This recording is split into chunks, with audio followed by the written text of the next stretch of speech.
This episode of Film Riot is brought to you by Domain.com. Today on Film Riot, we light for darkness.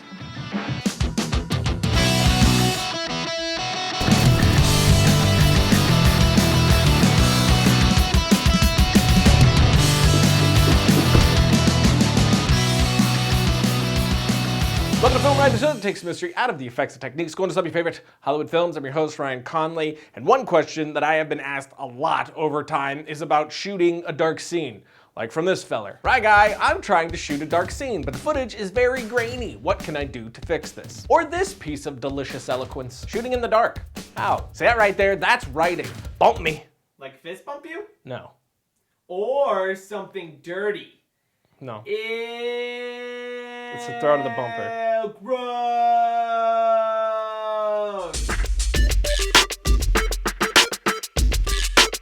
So first off, the reason you are getting all that noise in your image is because you are jacking up the ISO, which are these little numbers right here. This controls how sensitive your sensor is to light. The higher the ISO number, the more noise you are introducing into your image. To show you what I mean, I'm recording here with the lens cap on, which is why it's completely dark.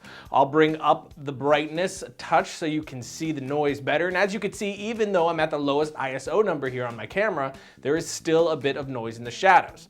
But as we raise the ISO number, it gets pretty freaking horrible, especially at the very top.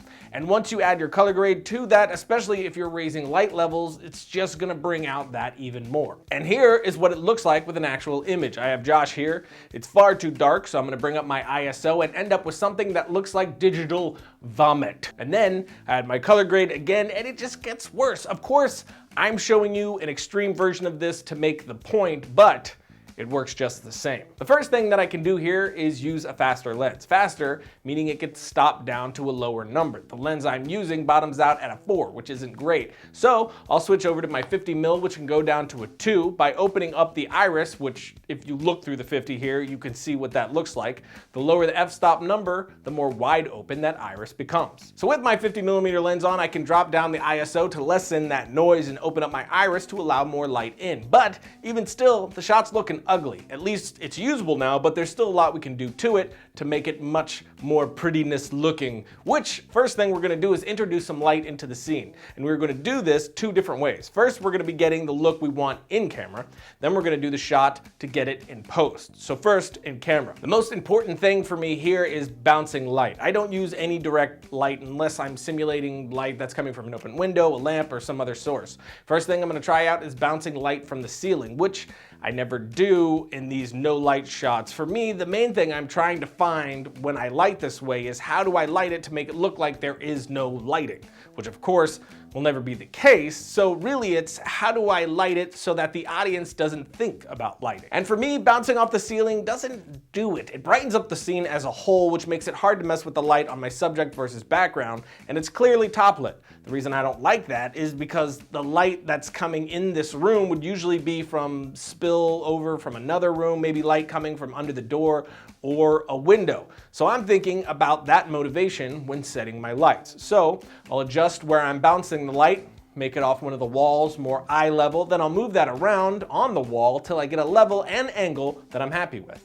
And there we go, all done with one light. Now I'm using the white wall in the back to help create separation with this outline on my actor's face so those edges don't get lost in the shadow.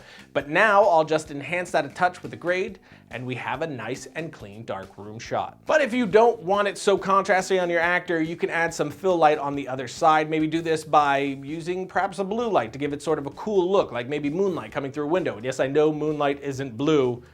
It's a psychology thing forced on us by movies, but nonetheless, there it is. Or if you don't want that, slap some CTO on your LED, which is what I'm using, that's daylight balanced, which is an orange gel. Or you could bounce it off something like cardboard, so you have that blue bouncing off a brown, giving you something that's in between. Then I can take this more balanced image in post and have a very dark image with even less of that lit look. Where you bounce your light makes all the difference. Bouncing off the ceiling or wall will completely change your look. You can even bounce off the floor to really sell the idea that the light is slipping underneath a doorway from another room. Test out bouncing from all sorts of angles and surfaces to see what you like best. Then build on top of that. There's really no wrong here. It's all about style and tone. Remember, you are interpreting darkness, not actually showing it. But finally, we will do it the second way, by capturing a bright image, then correcting it in post, like this image here, which after color grading will look like this here, which I actually find that this gets a cleaner image with a lot less noise in there, but it also looks a lot more lit to me.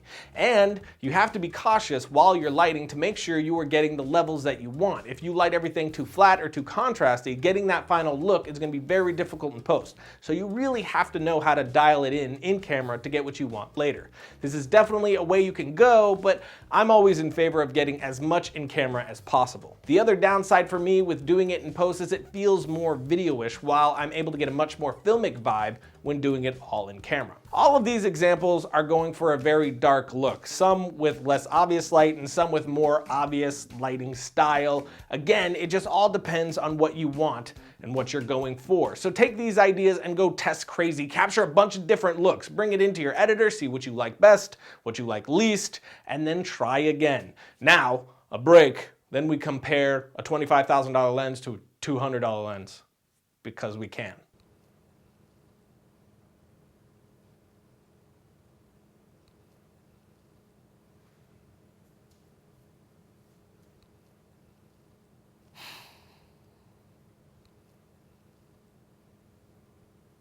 It's like you're a mirror.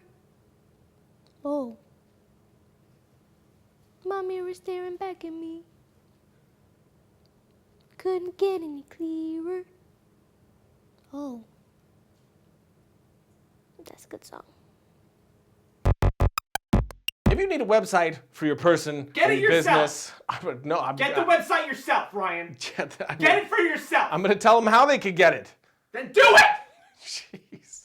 You need hosting and you need a domain name. You can get taking both forever. from domain.com. They got that reliable and affordable hosting service. They got domain discovery service to I help you don't have pick the the name patience that's for good for this. you. I have to be somewhere. And if you use the coupon code FilmRiot at checkout, you will get Hurry up! you will get 15% off the already very affordable service. So go to domain.com, hook yourself up with a hosting plan and a domain name. Use that Time is money! Use the coupon code FilmRiot at checkout. And when you think domain names, think domain.com. It's about f***ing time! Logo. Okay, I'm gonna admit off the bat that this is kind of a stupid test. It's not even a test really, more like a because I can sort of thing than anything else. See, I had rented a $25,000 lens for a new project that I'm working on, which it's not a toy that I get to play with often, which got me curious. What would a piece of absolute glory like this look up against my $1,000 lens and the $200 lens that I got off of eBay, which originally went for like 500 bucks, I think. This is by no means scientific. I was just curious, so I thought you guys might be too. So here are my 3 shots, shot A, shot B, and shot C. One of those is my 50mm Helios lens, which I got for $200. The other is my 24-105 L series lens, which I got for $1,000. And one is the epic Canon Cinema Series zoom lens, which goes for $25,000. Can you guess which is which? Again, we have A, B, and C. For me, this was embarrassingly obvious. I had somebody else set this up for me so I could try to guess too, and it was pretty clear that A was the 50mm Helios, C was the L series, and B was the Canon Cinema Zoom. All the settings on the camera across all the lens tests were the same, but by shifting through them here, you could see how different each lens handles light and color. With the Cinema Zoom lens, we get more warmth and the skin tone's retained a lot more, whereas on the other two, it shifts cooler, losing a lot of that warmth in the skin tones. Then if we zoom in to these by around 200%, you can see how much more sharp the Cinema Zoom is than the other two, especially the Helios. Overall, the Cinema Zoom is giving us a much more polished image, which I freaking love, and again, this is a no-brainer and a very silly comparison. I thought it was just a great way to show how important good lenses are.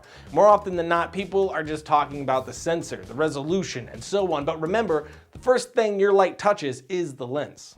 Logo. So that's it for today, and this was a really fun and interesting episode for me to make, so I hope you guys dug it too. Next week, hopefully Tuesday, we're gonna be releasing this new project that we've been working on. Then after that, we're gonna release some making of goodness. Probably next Thursday's episode will be that. If we can get it all done in time, of course, fingers crossed, but I just actually said what we're doing next week, which kind of makes it hard to do the movie trivia thing like I always do.